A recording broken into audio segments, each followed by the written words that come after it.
Hello everyone, welcome to success with Rai academy. 11 जुलाई 2020 के दैनिक जागरण के राष्ट्रीय संस्करण को आज के इस वीडियो में हम डिस्कस करेंगे।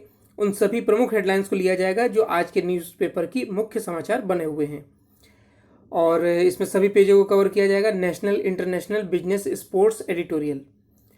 तो अब चलिए वीडियो को शुरू करते हैं। सबसे पहले हम अपनी मोटिवेशनल लाइन को देख लेते हैं। सपने सच होंगे, पर इसके लिए पहले आपको सपने देखने होंगे। अगर आप किसी पद या नौकरी की चाह रखते हैं और उसे पाना चाहते हैं तो पहले उसके बारे में सोचिए, तब मेहनत करिए। आप जितना सोचेंगे उतनी ज़्यादा आप मेहनत करेंगे। अगर आप में लगन है तो निश्चित तौर पर, जुनून है तो आप उस पद के बारे में निरंतर सोचते रहेंगे और उसके सपने भी आपको आएंगे। ऐसा नहीं है आप जैसे सचिन है एग्जाम्पल, सचिन को क्रिकेट के सपने आते थे, विराट को सपने आते थे और अमिताभ को एक्टिंग के आते थे। जो जिस चीज़ का जुनून रखता है उसको उसके सपने जरूर आते हैं। और निश्चित तौर पर अगर आपको सपने आने लगे तो आप समझ लीजिए आपके अंदर जुनून है और उस जुनून को पाने के लिए आपको मेहनत करनी पड़ेगी। और मेहनत उतनी करिए कि सफलता और आपकी दूरी बहुत कम रह जाए। इसलिए अभी भी अगर आप निरंतर पढ़ाई करते हैं, सेट पेपर लगाते हैं, क्योंकि एग्ज़ाम अब आने वाले दिनों में अक्टूबर के बाद संभवतः होने शुरू हो जाएंगे, तो निश्चित तौर पर आपको सफलता कुछ ही महीनों में मिल सकती है। अब चलिए वीडियो को न्यूज़पेपर को शुरू करते हैं। सबसे पहले नेशनल न्यूज़। 3 नेशनल न्यूज़ हैं। पहली न्यूज़ है कि पूरा हुआ वायुसेना के अपाचे लड़ाकू हेलीकॉप्टरों का बेड़ा।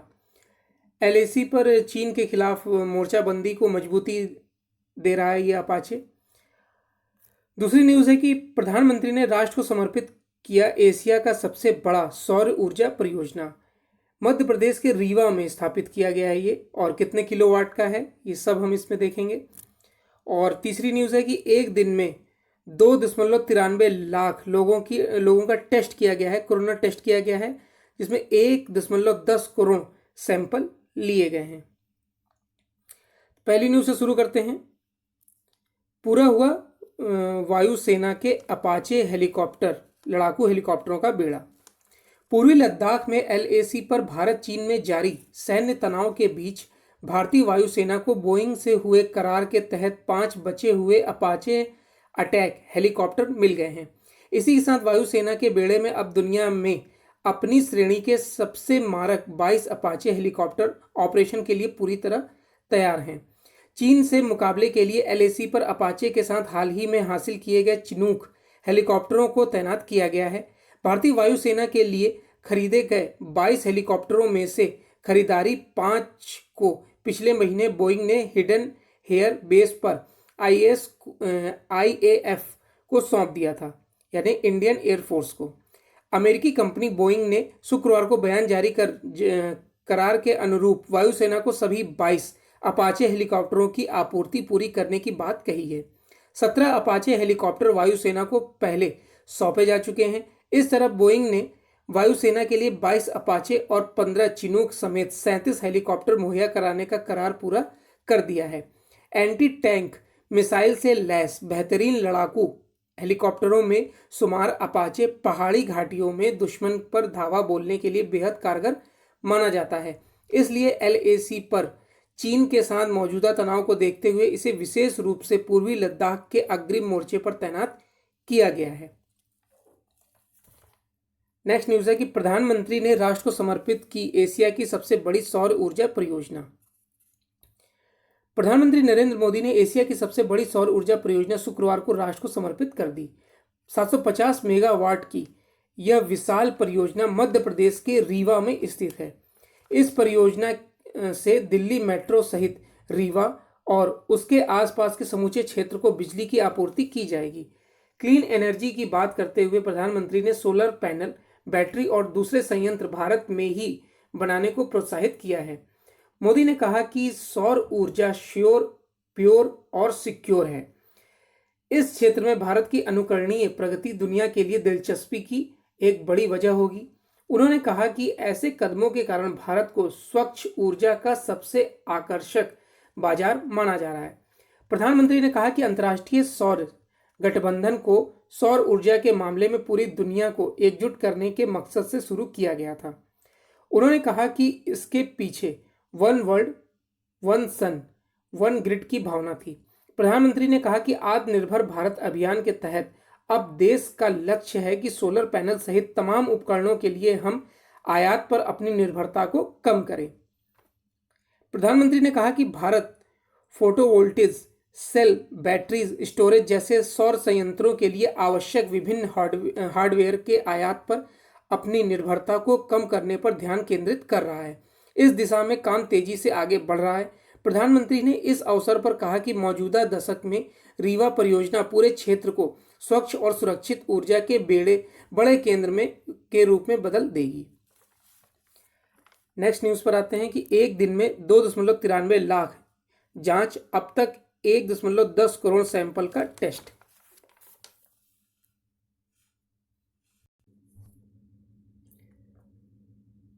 JNN नई दिल्ली के न्यूज के अनुसार कोरोना के खिलाफ लड़ाई में अहम हथियार माने जा रहे जांच का दायरा तेजी से बढ़ रहा है। गुरुवार को 2,93,659 सैंपल की जांच की गई है। अब तक 1,10,24,491 नमूनों की जांच की जा चुकी है।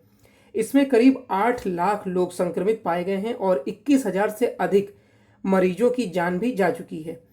5 लाख के करीब मरीज ठीक भी हो चुके हैं और सक्रिय मामले 3 लाख से कम हैं।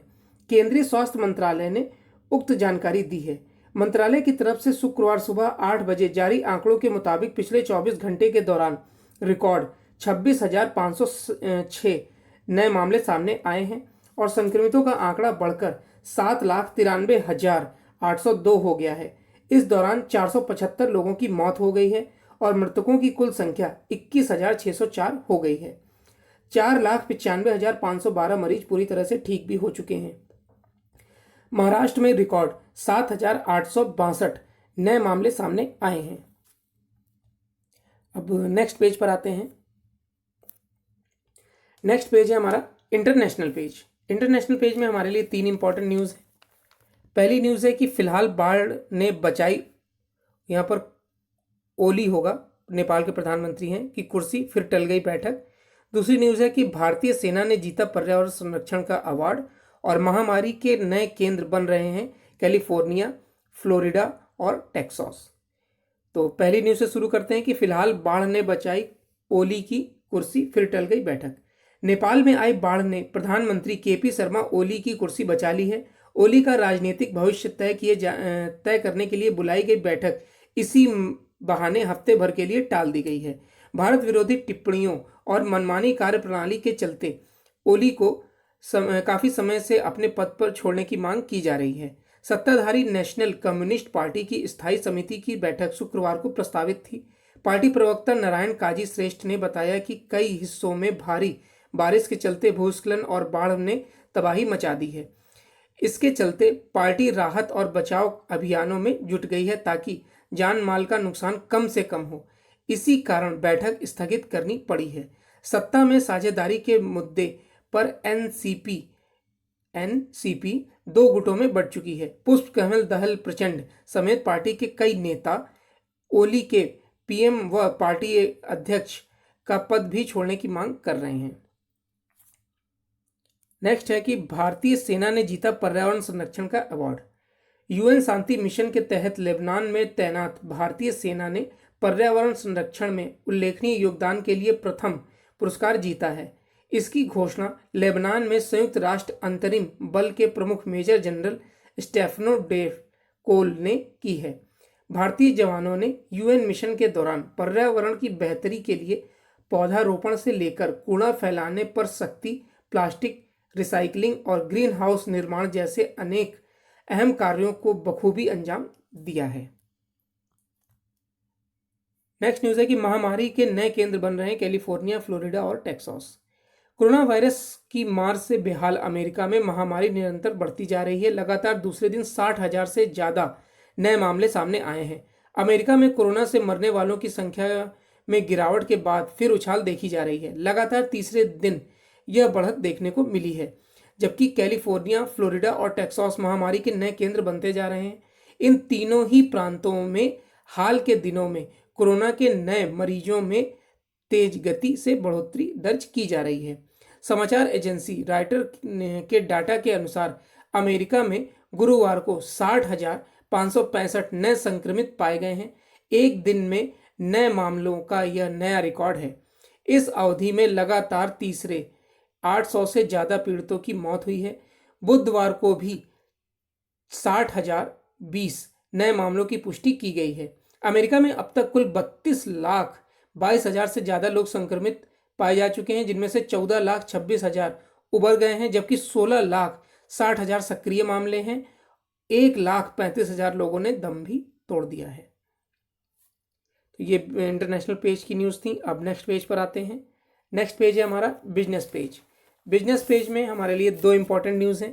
पहली न्यूज़ है कि एमएसएमई को बैंकों से 1.2 लाख करोड़ के कर्ज आवंटित, और दूसरी न्यूज़ है कि टेक्सटाइल सेक्टर को बूस्टर डोज देने की तैयारी। पहली न्यूज़ से शुरू करते हैं। बैंकों ने सूक्ष्म, लघु एवं मध्यम दर्जे के उद्यमों के लिए अब तक 1.2 लाख करोड़ के कर्ज को मंजूरी दे दी है। यह कर्ज 3 लाख करोड़ रुपए की emergency credit line guarantee scheme के तहत मंजूर की गई है। वित्त मंत्रालय ने शुक्रवार को बताया कि इसमें 9 जुलाई तक इससे 61,987 करोड़ का कर्ज वितरित कर दिया गया है। कोविड-19 महामारी से एमएसएमई क्षेत्र बुरी तरह प्रभावित हुआ है। इस क्षेत्र को मदद देने के लिए सरकार ने 100% सरकारी गारंटी वाली ECLGM की घोषणा की है। यह योजना प्रधानमंत्री नरेंद्र मोदी द्वारा घोषित 20 लाख करोड़ रुपए के आत्मनिर्भर भारत पैकेज का हिस्सा है। वित्त मंत्रालय ने जो ताजा आंकड़े जारी किए हैं, इसमें इस योजना के तहत सभी 12 सरकारी बैंकों, निजी क्षेत्र के 22 बैंकों और 21 गैर बैंकिंग वित्तीय कंपनियों द्वारा मंजूरी और वितरित कर्ज शामिल किए गए हैं। वित्त मंत्री निर्मला सीतारमण ने ट्वीट पर कहा है कि 9 जुलाई 2020 तक 100% ECLGS के तहत सार्वजनिक और निजी क्षेत्र के बैंकों द्वारा कुल 1.2 लाख करोड़ रुपए कर्ज को मंजूर किया गया है। नेक्स्ट न्यूज़ है कि टेक्सटाइल सेक्टर को बूस्टर डोज देने की तैयारी। कृषि के बाद देश में सबसे अधिक रोजगार का सृजन करने वाले टेक्सटाइल सेक्टर के प्रोत्साहन के लिए सरकार कई नीतिगत बदलाव करने जा रही है। इनमें टेक्नोलॉजी अपग्रेडेशन फंड के तहत 30 करोड़ रुपए तक की सब्सिडी प्रावधान के साथ विशेष टेक्सटाइल विश्वविद्यालय की स्थापना एवं अन्य वित्तीय समर्थन की योजना शामिल है। सभी पोर्ट पर टेक्सटाइल निर्यात के लिए गोदाम बनाने के साथ रेलवे, सरकारी अस्पतालों और सुरक्षा जैसे विभागों में टेक्निकल टेक्सटाइल के इस्तेमाल की अनिवार्य किए जाने की भी योजना बनाई जा रही है। चीन की तरह भारत में काफी बड़े स्तर पर ही एक ही जगह पर टेक्सटाइल की पूरी चेन स्थापित होगी, ताकि उत्पादन की लागत कम हो और निर्यात के बड़े ऑर्डर लिए जा सकें। इस काम के लिए वैश्विक स्तर की सुविधा वाले मेगा टेक्सटाइल पार्क का निर्माण किया जाएगा। उच्च स्तरीय तकनीक और गुणवत्ता वाले उत्पादन के लिए कुशल कारीगर और उच्च प्रशिक्षण टेक्सटाइल कर्मियों की जरूरत को पूरा करने के लिए टेक्सटाइल विश्वविद्यालय की स्थापना की जाएगी। तो ये बिजनेस पेज की दो न्यूज़ थी। अब नेक्स्ट पेज पर आते हैं। नेक्स्ट पेज है हमारा एडिटोरियल पेज। एडिटोरियल पेज में हमारे लिए हर बार की तरह 3 आर्टिकल हैं। पहला आर्टिकल है आबादी की उपयोगिता बढ़ाने में देरी। आज जब तमाम देश मानव संसाधन की समस्या से जूझ रहे हैं, तब भारत जनसांख्यिकी लाभांश की स्थिति में है। यह अगले कुछ दशकों तक देश के विकास का इंजन बन सकता है। और यह आर्टिकल लिखा है अर्थशास्त्र के प्रोफेसर डॉक्टर सुरजीत सिंह गांधी ने। दूसरा आर्टिकल है कि नाजी जर्मनी जैसी कम्युनिस्ट चीन। दुश्मन चीन के मामले में भारत को इस बिंदु तक पहुंचना ही चाहिए कि बस अब बहुत हो चुका है। और इसी पर लिखा गया यह आर्टिकल लिखा है लोकतांत्रिक विषयों के जानकार एवं वरिष्ठ स्तंभकार नाजी सूर्य प्रकाश द्वारा। तीसरा आर्टिकल है कि मुठभेड़ का सच। जिस तरीके से विकास दुबे को मुठभेड़ में मारा गया है उसमें कई प्रश्न भी उठते हैं। वो क्या प्रश्न हैं इस आर्टिकल में पूछे गए हैं और बताए गए हैं। तो पहले आर्टिकल से शुरू करते हैं कि आबादी की उपयोगिता बढ़ाने में देरी। कोविड-19 महामारी ने हमें आर्थिक पुनर्संरचना की एक नई सोच दी है। इसके साथ ही आत्मनिर्भरता का मंत्र हमें विकास की एक नई दिशा दिखा रहा है। ऐसे में यदि आर्थिक नीतियों को जनसांख्यिकी लाभांश के साथ समायोजित कर दिया जाए तो देश को विकसित देशों की श्रेणी में सम्मिलित होने से कोई नहीं रोक सकता। अंतर्राष्ट्रीय श्रम संगठन के अनुसार आने वाला समय भारत का होगा, क्योंकि भारत के पास सशक्त लोकतंत्र, मांग और जनसांख्यिकी लाभांश जैसी संपत्तियां हैं। आर्थिक विकास को बढ़ावा देने, गरीबी को खत्म करने तथा समावेशी समाज के निर्माण में मानव पूंजी ने हमेशा से ही महत्वपूर्ण भूमिका निभाई है। परंतु प्रश्न यह है कि क्या बेतहाशा बढ़ती जनसंख्या भारत को जनसांख्यिकी लाभांश दिलाने की स्थिति में है। 2011 की जनगणना के अनुसार भारत में 15 से 64 वर्ष आयु की कार्यशील जनसंख्या 76.1 करोड़ थी, जो 2020 में बढ़कर लगभग 86.9 करोड़ हो गई। इतनी अधिक श्रम शक्ति को हम एक अवसर के रूप में कैसे बदलते हैं, यह हमारे नीति निर्धारकों की सोच पर निर्भर करेगा। कोरोना महामारी के बाद श्रम शक्ति की विश्व में मांग बढ़ेगी। इसके लिए हमें अभी से तैयारी करनी होगी। संयुक्त राष्ट्र जनसंख्या कोष की 2019 की रिपोर्ट की माने तो देश के दक्षिणी और पश्चिमी राज्यों में अधिक उम्र के लोग बढ़ रहे हैं। इसलिए जनसांख्यिकी लाभांश लेने के लिए 5 साल ही बचे हैं। दूसरी ओर जनसांख्यिकी लाभांश अधिकांश उत्तर मध्य राज्यों के संकेंद्रित हैं, जिनमें बिहार, झारखंड, मध्य प्रदेश, राजस्थान और उत्तर प्रदेश प्रमुख हैं। भारत को जनसांख्यिकी लाभांश लेना है तो प्रतिवर्ष कार्यशील जनसंख्या में होने वाली अनुमानित वृद्धि के अनुरूप समानांतर रोजगार को बढ़ाने के लिए सुनियोजित निवेश और संरचनात्मक विकास के लिए मॉडल को अपनाना होगा। हर सेक्टर के लिए यूनिक डेवलपमेंट मॉडल विकसित करना होगा। इसके साथ ही प्रत्येक राज्य की आवश्यकताओं, उनके संसाधनों एवं बेरोजगार युवाओं में सामंजस्य बैठाने के लिए आयु एवं लैंगिक संरचना के अनुसार सामाजिक आर्थिक नीतियों का निर्माण करना होगा। विश्व स्तर पर चीन के खिलाफ बन रहे माहौल को एक अवसर के रूप में बदलने के लिए अंतर्राष्ट्रीय बाजार में भारत के उत्पादों की मांग पैदा करनी होगी। इसके लिए युवाओं को अभी से कौशल विकास का प्रशिक्षण देकर तैयार किया जा सकता है। ऋण की उपलब्धता को आसान बनाने एवं व्यवसाय को प्रोत्साहन देने के लिए बैंकों की कागजी प्रक्रिया को सरल बनाना होगा। यह प्रक्रिया जितनी आसान होगी उतने ही अधिक लोग स्वरोजगार व्यवसाय के लिए अधिक जोखिम लेने के लिए भी तैयार होंगे। इन सब के साथ ही सरकार को लोगों के साथ मिलकर एक जनसंख्या नीति बनानी होगी, जिससे आर्थिक विकास की दर एवं बढ़ती आबादी के बीच तालमेल कायम हो सके। अन्यथा आने वाले समय में हमारे पास इतने संसाधन नहीं होंगे कि हम बढ़ती जनसंख्या का भार उठा सकें। नेक्स्ट है कि नाजी जर्मनी जैसी कम्युनिस्ट चीन। चीनी करतूतों की सूची बहुत लंबी है और पिछले महीने गलवान में सीमा की मर्यादा से छेड़छाड़ ताजा मिसाल है। अच्छी बात यह रही कि भारतीय सेना के बहादुर सैनिकों ने चीनी सेना को ललकार कर सही सबक सिखाया, मगर अफसोस कि भारतीय नेताओं ने साहस और विश्वास का परिचय नहीं दिया। यह रीत जवाहरलाल नेहरू के जमाने से चली आ रही है। चीन के साथ मित्रता को लेकर नेहरू ने भारी मुगालता पाला हुआ था, जो सोच अब व्यवहारिक होने के साथ ही यथार्थ से परे थी। उनकी यह धारणा थी कि समय के साथ दोनों देशों के रिश्ते मजबूत होते जाएंगे। चीनियों को साधने के लिए नेहरू किसी भी हद तक चले गए। संयुक्त राष्ट्र सुरक्षा परिषद में चीन को जगह दिलाने की उनकी उत्कंठा भी जाहिर करती है। इधर भारत चीन को दुलारता रहा, उधर वह हमें दुत्कारता ही रहा। चीन ने कभी मित्रवत व्यवहार नहीं किया। प्रधानमंत्री मोदी का लद्दाख में 2 टूक संदेश और सरकार द्वारा चीनी ऐप पर प्रतिबंध के अलावा कई अहम परियोजनाओं से चीनी कंपनियों की छुट्टी करना निश्चित रूप से इस निरंकुश पड़ोसी के लिए तगड़ा झटका है। इतिहास में इससे पहले कभी किसी भारतीय नेता ने ना तो ऐसी भाषा बोली और ना ही ऐसी कोई कार्रवाई की है। मोदी का यह कहना कि विस्तारवाद के दिन लद गए हैं, चीन के लिए यह स्पष्ट संदेश है कि उसे अपनी नीति बदलनी होगी। विस्तारवाद और उसके हानिकारक प्रभावों से जुड़ा मोदी का यह संदेश हमें द्वितीय विश्व युद्ध की कटु स्मृतियां की ओर ले जाता है। चीन का नाम लिए बिना ही मोदी दुनिया को बता रहे थे कि वह देश यानी नाजियों के समय का जर्मनी भी तमाम मुल्कों के खिलाफ मोर्चे खोलकर बहुत उन्मादी व्यवहार कर रहा था। हिटलर की विस्तारवादी नीतियों ने जर्मनी को भरोसा दिला दिया था कि वे अपराजित हैं और सभी पड़ोसी देशों पर कब्जा करने के साथ ही अमेरिकी सरपरस्ती वाले ब्रिटेन और रूस को तबाह कर सकते हैं। ऑस्ट्रेलिया, पोलैंड, चेकोस्लोवाकिया और घुसपैठ कर हिटलर ने अपने अभियान का आगाज किया।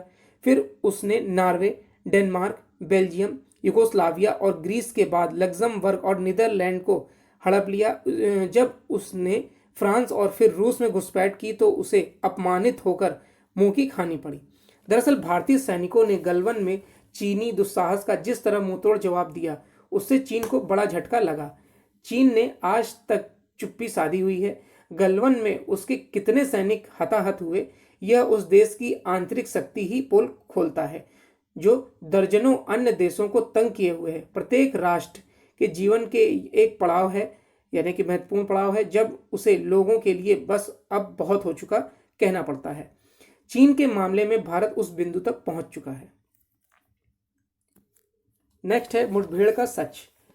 इस पर यकीन करना कठिन है कि दुर्दांत विकास दुबे सचमुच की मुठभेड़ में मारा गया है, लेकिन पुलिस के दावे पर हैरानी प्रकट करना भी इस सच्चाई से मुंह मोड़ना होगा कि अपने देश में ज्यादातर मुठभेड़ संदिग्ध किस्म की होती है। कुछ महीने पहले जब हैदराबाद में हत्या और सामूहिक दुष्कर्म के आरोपियों को मार गिराया गया था, तो उसी तरह हंगामा मचा था जैसा 8 पुलिसकर्मियों के हत्यारे विकास दुबे को कथित मुठभेड़ में मारे जाने के बाद मचा है। तब सुप्रीम कोर्ट के मुख्य न्यायाधीश ने कहा था कि न्याय बदला लेने में तब्दील नहीं होना चाहिए, लेकिन क्या खूंखार अपराधियों को उनके लिए किए गए कृत्य के लिए सजा देने वाले तंत्र में सुधार करने के लिए कोई ठोस कदम उठे? ऐसी कोई सूचना नहीं है। हकीकत तो यह है कि अगर हैदराबाद की मुठभेड़ न होती तो शायद देश को दहला देने वाले निर्भया कांड के अपराधी अब भी फांसी की सजा का इंतजार कर रहे होते। आखिर इस सच को स्वीकार करने से कब तक बचा जाता रहेगा कि अपने यहाँ अपराधियों को सजा सुनाने में अंधेर की हद तक देरी होती है, बल्कि सजा पर अमल में भी अनावश्यक विलंब होता है।